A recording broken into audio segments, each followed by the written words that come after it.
মমতা ব্যানার্জির পুলিশ একটু ভাবতে হবে আপনাদের। এটা একটা মৌলানা সাহেবের বাড়ি, ইসলামিক স্কলারের বাড়ি, প্রচন্ডভাবে ধার্মিক পরিবার। সেটার থেকেও আমি বলছি, আপনারা আমি সবাই জানি, কোনো বাড়িতে যদি পুলিশের রেড হয় সেখানে মহিলা পুলিশ নিয়ে আসতে হবে। অসভ্য বর্বর মমতা ব্যানার্জির যে বলেছিল না বিজেপি বর্বর, সেই বর্বরকে মমতা ব্যানার্জি পশ্চিমবাংলায় জায়গা দিয়েছে বিজেপিকে। বিজেপির কথা শুনে রাতের অন্ধকারে মৌলানা সাহেবের বাড়িতে ভাঙচুর চালিয়েছে। শুধু নয়, কোনো মহিলা পুলিশ ছাড়াই, যেখানে তাদের বাড়িতে একাধিক মহিলা সদস্য থাকার পরেও সেখানে তুলে নিয়ে গেছে। এক অন্যায়, বাড়ি ভাঙচুর করেছে। এখন তৃতীয়ত যেটা হচ্ছে, সম্পূর্ণ রাজনৈতিক ষড়যন্ত্রের শিকার হয়েছে। আপনারা জানেন গতকালকে এনআইএর কোর্টে প্রডিউস ছিল।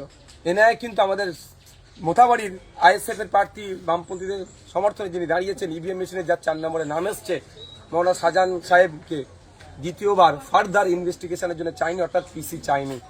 এটা থেকে ক্লিয়ার একটা জিনিস হচ্ছে যে আমাদের মোথাবাড়ির প্রার্থী খামচিনের তিনি এই কোনো খারাপ ইন্টেনশন প্রথম কথা ছিল না, দ্বিতীয় কারোর সাথে যুক্তও ছিল না।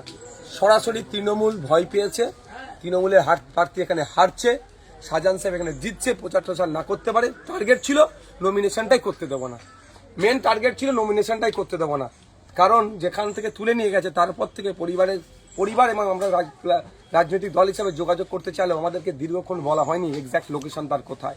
তাকে বিভিন্ন জায়গায় ঘুরিয়েছে, আর যতটুকু আমি সোর্সের মাধ্যমে খবর পাচ্ছি তাকে অফার করা হয়েছিল, ভয় দেখানো হয়েছিল, ছেড়ে দেওয়া হবে, নাহলে অনেকদিন জেল খাটানো হবে, তুমি প্রার্থী মনোনয়নটা জমা করবে না।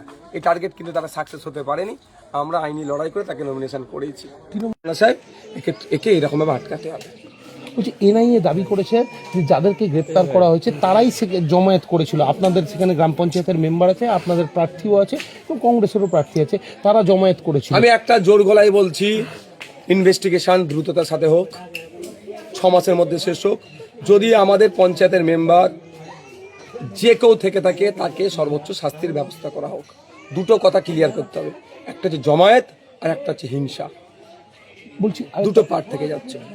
আমার ভোট ডিলিট হয়ে গেছে, আমি বিডিও অফিসে যে বলতেই পারি, আই হ্যাভ টু রাইট। বলছি আরেকটা বিষয়, হয়তো আপনি কিছুক্ষণ আগে বলছিলেন তাকে বীরের সম্মান দিয়ে আনবে। অবশ্যই, সে চোর ডাকাত নয়, সে একজন স্কলার মানুষ। তাকে যেভাবে কোর্টে প্রডিউস করেছেন মমতা ব্যানার্জির পুলিশ, মুসলিম সমাজ দেখেছে, অমুসলিম সমাজও দেখেছে যে একজন ধর্ম প্রচারক, ধর্ম সংস্কারক, সমাজ সংস্কারক, একজন স্কলারের দড়ি বেঁধে কিভাবে নিয়ে যাচ্ছে কোমরে। আমরা যতটুকু জানি এই ধরনের কাজ করা সম্পূর্ণ হিউম্যান রাইটসকে ব্রেক করেছে। এই ধরনের করা যায় না। কুখ্যাত ক্রিমিনালদের সাথেও এই আচরণ সেই অর্থে করা যায় না যে একজন স্কলার কিন্তু হ্যাবিচুয়েট একজন ক্রিমিনাল না। একটা অভিযোগ এসেছে, ইনি নাকি করেছেন, অভিযোগ থাকতে পারে, তার জন্য ওনাকে উনি ওনাদের বক্তব্য হচ্ছে গ্রেফতার করেছে। চলে গিয়ে ভদ্রতার সাথে একটা জামা পরার সুযোগ দেবেন না, একটা গেঞ্জি পরে চলে যাচ্ছে।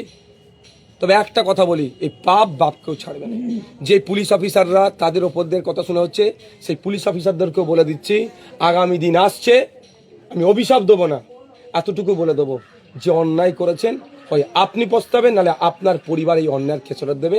আমার থেকে না, সৃষ্টিকর্তার পক্ষ থেকে হবে। বলছি প্রার্থী নেই, প্রচার করবেন কিভাবে? প্রার্থী আমরাই, মোথাবাড়ির মানুষই প্রার্থী, মোথাবাড়ির মানুষই খাম। কতটা আশাবাদী? 100% আশাবাদী। আপনার